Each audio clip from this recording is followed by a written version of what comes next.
जय श्री शनि देव। कहते हैं कि शनि देव का नाम सुनते ही अच्छों के मन में भय उत्पन्न हो जाता है। लेकिन क्या वास्तव में शनि देव केवल दंड देने वाले देवता हैं? या फिर वे न्याय और कर्म के देव हैं, जो हर व्यक्ति को उसके कर्मों का फल देते हैं? आज की इस वीडियो में हम जानेंगे शनि देव के जन्म से लेकर उनके न्याय, उनकी महिमा और उनसे जुड़ी अद्भुत कथाओं को।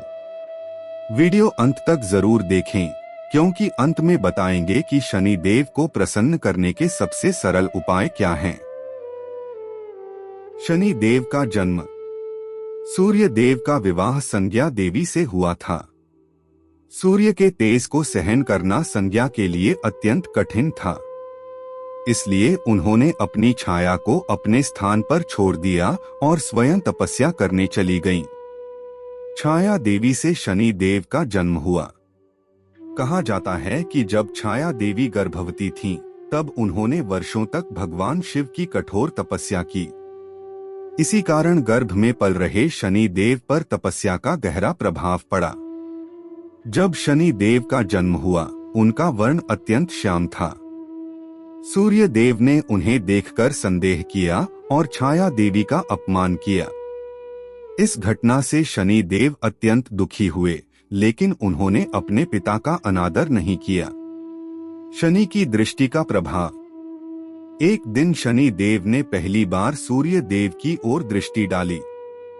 मान्यता है कि उनकी दृष्टि पड़ते ही सूर्य का तेज कुछ क्षणों के लिए मंद पड़ गया। देवताओं को समझ आ गया कि यह कोई साधारण बालक नहीं, बल्कि कर्मों का न्याय करने वाला महान देव है। तब भगवान शिव ने शनि देव को नवग्रहों में न्यायाधीश का पद प्रदान किया।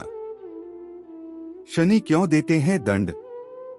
शनि देव कभी किसी से शत्रुता नहीं रखते। वे केवल व्यक्ति के कर्मों का फल देते हैं। यदि कोई सत्य, मेहनत और ईमानदारी के मार्ग पर चलता है, तो शनि देव उसे अपार सम्मान, धन और सफलता प्रदान करते हैं। लेकिन जो छल, कपट, अन्याय और अहंकार करता है, उसे शनि देव उसके कर्मों का उचित परिणाम अवश्य देते हैं। इसी कारण उन्हें कर्म फलदाता कहा जाता है। राजा विक्रमादित्य की कथा। एक बार सभी ग्रहों में यह विवाद हुआ कि सबसे श्रेष्ठ कौन है। राजा विक्रमादित्य ने एक सभा बुलाई और सभी ग्रहों के लिए अलग अलग धातुओं के सिंहासन बनाए। सोने का सिंहासन सूर्य को दिया गया, चांदी चंद्रमा को, और लोहे का सिंहासन शनि देव को मिला। शनि देव ने इसे अपना अपमान समझ लिया।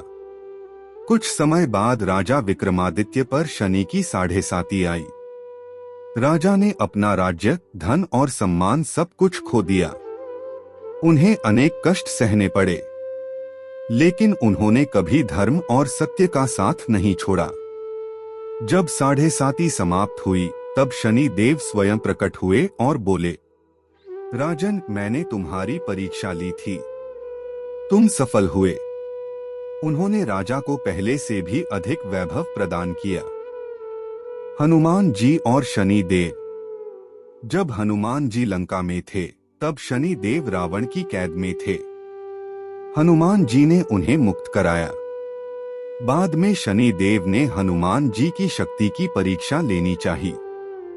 हनुमान जी ने अपनी पूंछ में शनि देव को लपेट लिया। पूंछ के दबाव से शनि देव को अत्यंत पीड़ा हुई। उन्होंने क्षमा मांगी। तब हनुमान जी ने उन्हें मुक्त किया। उस दिन से शनि देव ने वचन दिया कि जो सच्चे मन से हनुमान जी की पूजा करेगा, उस पर उनकी कृपा बनी रहेगी। शनि देव की साढ़ेसाती। जब शनि किसी व्यक्ति की राशि के पहले, उसी और अगले भाव में रहते हैं, तब लगभग 7.5 वर्षों की अवधि बनती है। इसे साढ़ेसाती कहा जाता है।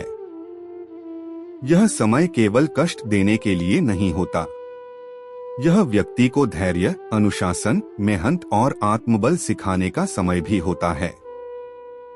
अनेक लोग इसी समय जीवन में सबसे बड़ी सफलता भी प्राप्त करते हैं। शनि देव को प्रसन्न कैसे करें? शनिवार को पीपल के वृक्ष के नीचे दीपक जलाएं। हनुमान चालीसा का पाठ करें। गरीबों और जरूरतमंदों की सहायता करें। झूठ, छल और अन्याय से दूर रहें।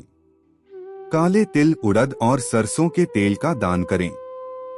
पशु पक्षियों को भोजन कराएं।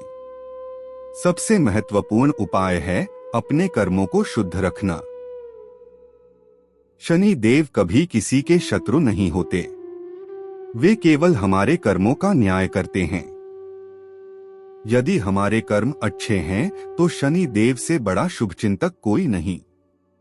इसलिए जीवन में सदैव सत्य, ईमानदारी और सेवा का मार्ग अपनाएं।